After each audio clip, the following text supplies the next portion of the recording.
the world, life is hard. Everything is hard. You're going to get pushed around. People are going to push you to the side. At the end of the day, you have to watch out for yourself because no one else will. And the fact that these family values, not within just the discipline aspect, but the things that were concrete, non-negotiable, were so prominent that I knew it was because if it didn't happen there, then it would happen in life, and there wouldn't be that much of the momentum to move forward and accomplish things, because I had a false interpretation of what life was about. And I think that looking back at it now, I can see that overall picture, because it just trickled into everything, and how I led my life through sports and community, and kind of, who am I, what's my brand. And even when I see all of these different things with, especially me growing up, I remember I had, the phones, and as I went into high school, the iPhone was coming out, and all these social media through my puberty in life was the big jump in puberty of technology, and being exposed and having these things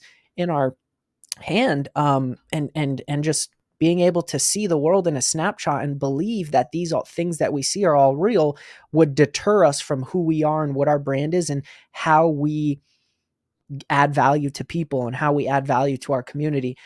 So with you giving me accountability, it added value to me in my life and how I can have the proper leadership and skills, to then, do the things that I wanted to aspire to be. And I think, and Were you ever at a spot where when you were held accountable or you couldn't go to a party, you were mad at me? And I want you to be honest. You were mad. You were pissed. You thought I was the worst parent in the world. I mean, you're older yeah, now. You could look back and reflect. We all can. yeah, But, at the time, it seemed like, dang, he's too strict, or I can't believe he's doing this to me, or my mom's doing this to me, or my parents are doing this to me. Um, how did you feel at the time? Because you speak more of what you've learned today from it, but you didn't have a feeling like that at that time when you were being held accountable and being taught and being mentored. Because I was never your friend, okay? I was your father. yeah. We were your parents. We loved you unconditionally, but we didn't want to be your best friend. I didn't have to dress like you. I didn't have to act like you. I didn't have to try to get on your good side. You never even had privacy. I mean, God forbid you said, stay out of my room or stay off my phone. Was that going to happen? Absolutely not. So tell me a little bit about some of that stuff because I did invade your privacy. And it wasn't at the time what you thought was your privacy. It was my house. That is not your private room. That is not your privacy. You can't just shut the door and shut me out. You had a phone. You can't just lock me out because you know I'm going to get in it. And Yeah. if I can't make you get me in it because I need to see what's going on in your world rather than saying, oh, it's just privacy. I can't talk. So at that moment, talk about how you felt at that moment. And now when you reflect back at that moment, how it's helped you. It was a burden. It was inconvenience. It was something that I didn't understand, because even if the why was given in my mind, I wasn't at the maturity level to fully understand, kind of the things we're discussing. It played a role in, at this moment. So, but kind of understanding that nothing is, you've always instilled in us, you have to work hard for everything and nothing is given to you. And with, when you say it's your house, it's your phone, you paid all that, that's what you worked hard for that. And even though you wanted to give it to us as a gift and make sure we experienced life, you knew that it came from you, we didn't do it. So growing up, I knew that even though this was my father's, and this is all the things that I've been able to do, I still had to get it on my own. And I think a lot of the times, especially nowadays, there's some people we come across that feel entitled, and they think everything is just going to be given to them.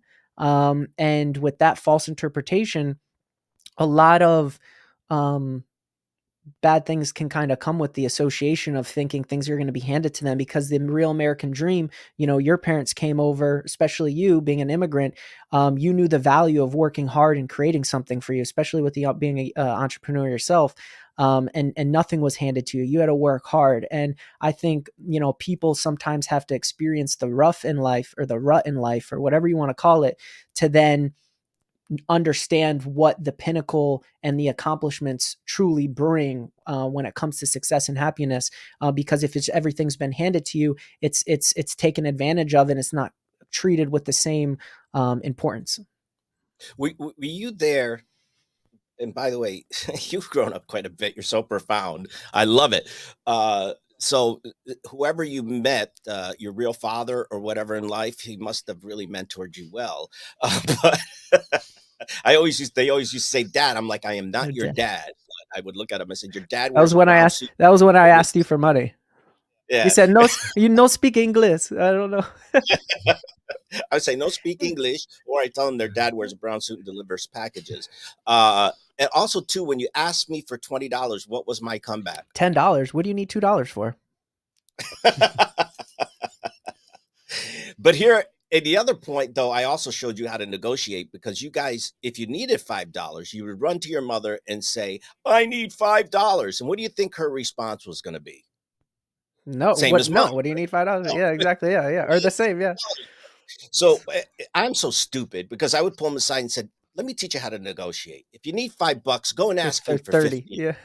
Yeah, go asking for a bigger amount so you can then negotiate down to the 5 and get the 5 that you need."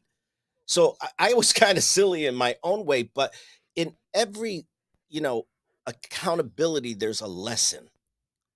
And you have to see both sides of it. It didn't work on me because, my father taught me the same thing. You want $1? Get your ass out there and make it. You want $2? Go work a double shift.